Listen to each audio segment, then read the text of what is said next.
On India Today Explainers this week, we recap for you what exactly transpired in Manipur that ultimately led to Biren Singh resigning as Chief Minister and President's rule being imposed. Also on the show, we talk about the controversy around the Waqf Board and the report that was tabled in Parliament which saw protests by the opposition. We'll also tell you about why Trump has gone after USAID and if they had a link to India as well. And finally, on the show, the Muda scam in Karnataka as relief is expected for Karnataka Chief Minister from the state Lokayukta. Biren Singh finally resigned as Manipur Chief Minister this week after a crisis gripped Manipur 21 months ago. And we recap for you all that's happened in Manipur and what's prompted Biren Singh's resignation now. Biren Singh resigned as Manipur's Chief Minister on February 9th after meeting with Union Home Minister Amit Shah. So why has he resigned now? Well, two reasons essentially. First was the threat of his government collapsing because of a no-confidence motion in the Assembly. And second, the Supreme Court directing a central forensics lab for a report on leaked audio tapes that allegedly feature Biren Singh saying the ethnic violence was instigated at his insistence. And obviously, that could prove to be very, very bad for the BJP government. But let's recap now what exactly has been happening in the last 21 months in Manipur.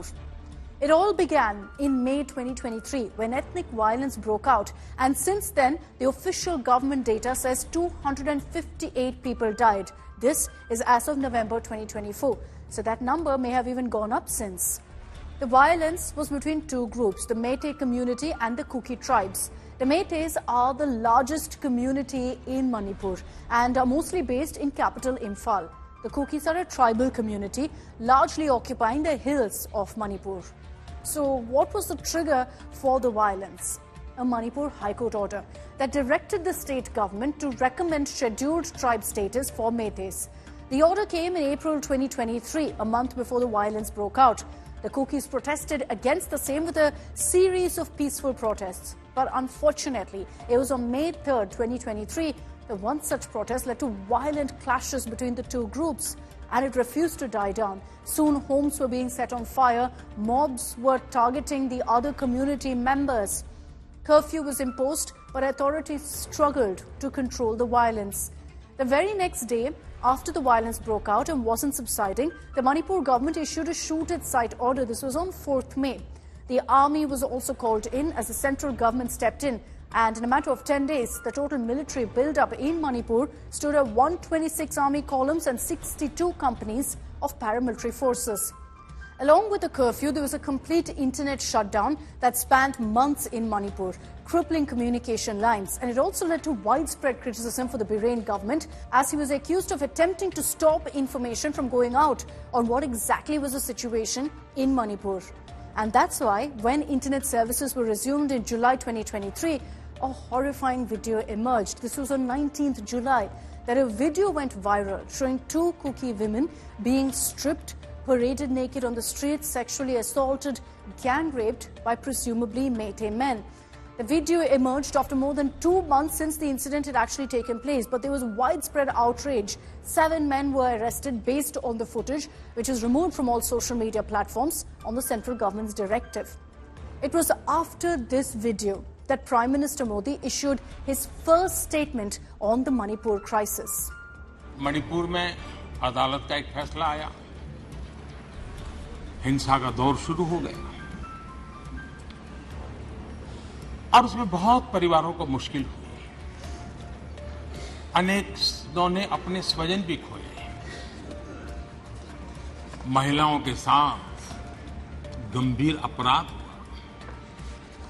और ये अपराध अक्षम्य है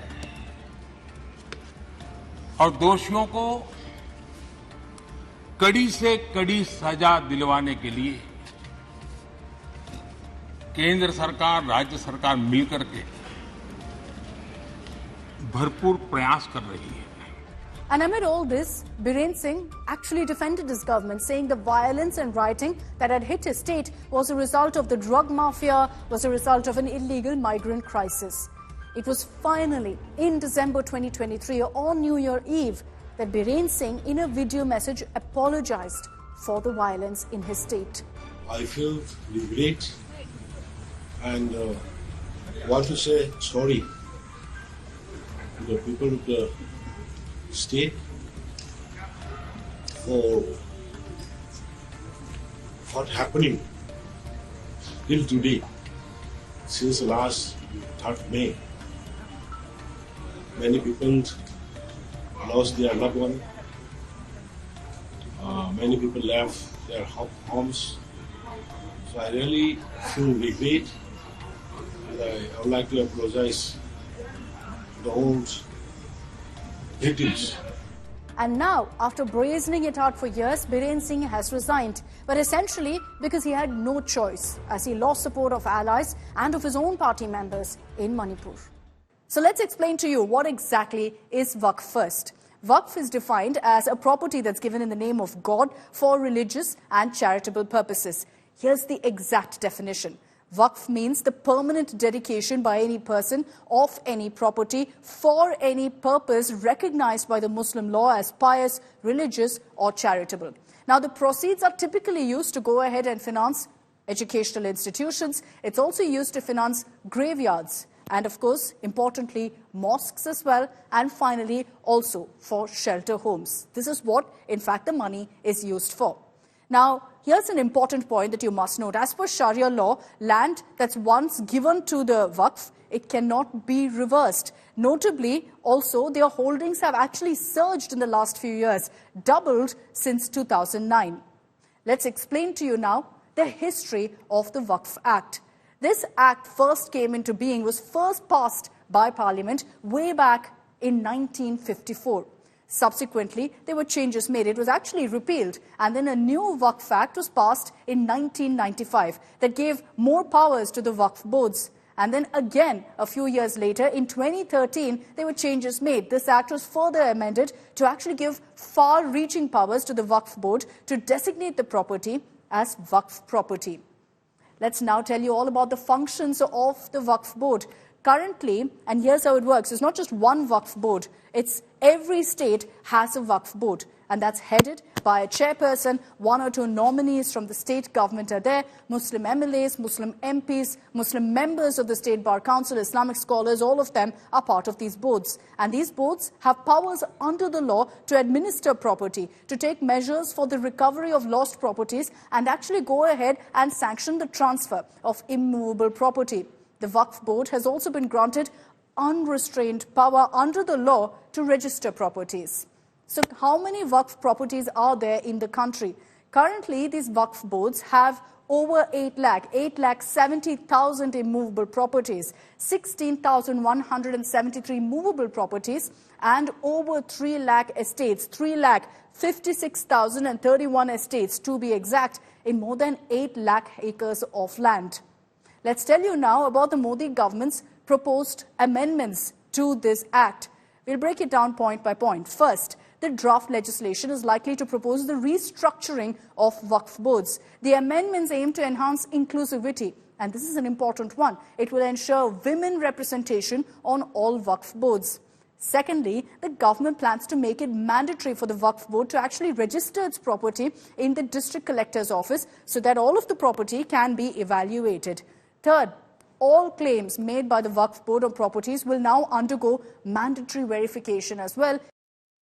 The Trump administration has frozen United States Agency of International Development, or the USAID operations, crippling the world's largest humanitarian programs. But what is USAID and why has it become Trump's latest casualty? Let's begin from the very start. Why was USAID created? Well, it was established by President John F. Kennedy during the Cold War in 1961 to counter Soviets' influence through foreign assistance. Congress passed the Foreign Assistance Act to formalize this effort, making USAID an independent agency. Although the Soviet Union collapsed in 1991, USAID continued to thrive, playing a key role in US foreign policy, albeit a controversial one. So I know you're all wondering, what does USAID do? Well, it's by far the largest humanitarian and development arm of the US government, with a workforce of approximately 10,000 people around the world and an annual budget of tens of billions of dollars. In some regions, it supplies food, shelter, and access to clean water. In others, it supports global networks of disease surveillance and biomedical research that help local populations. Critics say that USAID has practiced a form of soft power worldwide, allowing America to keep a friendly presence in developing countries, including countries that are key strategic allies. So which countries are we talking about here? Well, the USAID had projects in around 130 countries in 2023, according to the Congressional Research Service. In 2023, 70 of the 77 countries the World Bank determined to be low and lower middle income countries received USAID assistance. The scope of USAID's work is extensive: war relief in Ukraine, peace building in Somalia, disease surveillance in Cambodia, vaccination efforts in Nigeria, HIV prevention in Uganda, maternal health assistance in Zambia. I can go on and on. That list is very, very long. So did USAID also have a role in India? Well, several reports indicate that over the last 15 years, USAID granted more than $270 million to organizations affiliated with George Soros. One such organization, the East West Management Institute, partnered with Soros's Open Society Foundations and received USAID funding. This revelation has fueled concerns over the US government's role in political movements. In America, a Senator, John Kennedy, has claimed that USAID also funded transgender clinics in India. And then you have a former US State Department official, Mike Pence, who's claimed that he has proof of USAID's direct interference in Indian affairs and how opposition-fueled protests were funded. All of this has led to the BJP alleging that USAID funded organizations that created unrest in India. Congress party, USAID और Soros foundation के साथ मिलकर देश को टुकड़े टुकड़े करना चाहती है। मेरा आपके माध्यम से सरकार से आग्रह है कि इतने वर्षों में यूएसएड ने जिसको पैसा दिया उसकी जांच हो और उन सबों को सलाखों के पीछे रखे। आपने मुझे मौका दिया। जय हिंद, जय Bharat. So where does all this money come from? Well, the Congress approves USAID's funding each year. The humanitarian agency then works with Congress and the White House to set its investment priorities, while the State Department provides it with foreign policy guidance. The money is paid out through grants, through contracts and cooperative agreements. In 2023, the agency disbursed a whopping $44 billion. Ukraine was the top recipient, receiving almost 37% of that funding. Close to $17 billion in USAID funding in 2023 went to addressing governance issues, is what has been quoted, noting that most of that, again, was headed to Ukraine. Additionally, around $10.5 billion went to addressing humanitarian issues. $7 billion was set aside for health, $1.3 billion went to agriculture. Other major programs funded or managed by USAID in 2023 include $811 million for the Global Fund to fight AIDS, tuberculosis and malaria, and more than $330 million in emergency food and nutrition assistance for Afghanistan. So if they're doing so much humanitarian work, why is Trump against USAID? On January 20th, his first day in office, Trump issued an executive order implementing a 90-day freeze, a 3-month freeze on foreign assistance programs. According to the order, and I'm reading it out, the United States foreign aid industry and bureaucracy are not aligned with American interests and in many cases antithetical to American values. Tech billionaire Elon Musk, who helms the Department of Government Efficiency, has fired off a series of posts on X that accuse the agency of corruption, referring to them as a criminal organization and a crazy waste of money.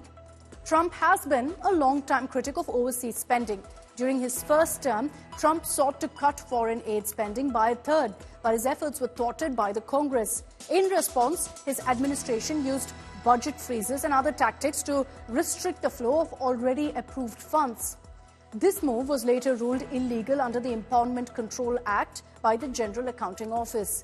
So clearly another legal battle looming. The fate of USAID at this point remains 100% uncertain. The biggest talking point in Karnataka political circles today is the alleged Muda scam, a land scam linked to Chief Minister Siddaramaiah and his family from years ago that's haunting him today. Let's first tell you what this word Muda is in the entire alleged scam. Muda stands for Mysore Urban Development Authority. It's a government body. It looks into the development of residential and commercial properties, essentially the development of the city of Mysuru. So let's get right into it now. What's the alleged scam here? To explain this, I have to go back in time to 2010, when a parcel of land, 3.16 acres of land to be exact, was gifted to Siddaramaiah's wife Parvati by her brother. Now, even the means by which Siddaramaiah's brother-in-law got the land is in question, and I'll get to that in a bit. But first, let me tell you about the allegations against Siddaramaiah's family. This piece of land was in a village called Kesare in Mysuru. But this very land was acquired by the Muda, which I told you is the Mysore Urban Development Authority. It was done to develop a layout, and the CM's wife was then allocated an alternate site under a 50-50 scheme, which was introduced in November 2020. Now, basically, this 50-50 scheme means those who lost their land, or rather their land was taken over by Muda, would be entitled to a developed site. Why is it called 50-50? Because 50% will be given to them, 50% will remain with Muda. So under this scheme, many people got alternate developed land sites, all of which is under question, by the way. And in the list of beneficiaries is also Siddaramaiah's wife. This scheme, interestingly, has been scrapped by the Congress government because of the dubious deal signed by Muda under the scheme. Now, Siddaramaiah's wife got land allocated in Vijayanagar a few years ago. Now, this land was located in a much more affluent, much more developed area of Mysuru, which effectively means that the new land allocation was worth much more than the original piece of land in the Mysuru village that Muda took over. Now, here's what's interesting. This land was allotted to Siddaramaiah's wife in 2021, when the BJP was in power. So if this happened years ago, how did it come to light now? Well, it first came to light because of a complaint that was given to the Mysuru Deputy Commissioner by a person named Manjunath Swami, who claimed the original plot in the Mysuru village was grabbed from his family by Siddaramaiah's brother-in-law. And it was in June 2024 that an RTI activist alleged the involvement of Siddaramaiah's wife Parvati as well. This prompted an FIR against Siddaramaiah and his wife Parvati, and currently the case is being investigated by the Lokayukta in Karnataka and also by the Enforcement Directorate under the PMLA, which is the Prevention of Money Laundering Act. Well, in the ED case, the accused are Siddaramaiah, his wife Parvati, and also his brother-in-law Mallikarjuna Swami. The charges against the accused are criminal conspiracy, public servant misconduct, dishonest misappropriation, cheating, as well as forgery. Now, the ED, in a letter to the Lokayukta, has claimed to have uncovered a 700 crore scam and has claimed they have significant evidence against Siddaramaiah, against his wife, and even his son Yatendra of wielding undue influence to go ahead and get the prime property land allotment. So how has Siddaramaiah responded to the criticism? Before we tell you that, let me highlight here that in September 2024, Siddaramaiah's wife wrote a letter to Muda, voluntarily surrendering the plot and seeking to cancel the deeds in her name. Siddaramaiah, who's always enjoyed a corruption-free image, has denied the allegations and, as expected, dismissed it as a political conspiracy. His defense is centered around the fact that the land allotment didn't happen when he was CM, but rather that the BJP was in power then. But it's already spelled trouble for Siddaramaiah, who's now joined an unenviable list of chief ministers who face prosecution, only the second in Karnataka after B.S. Yediyurappa.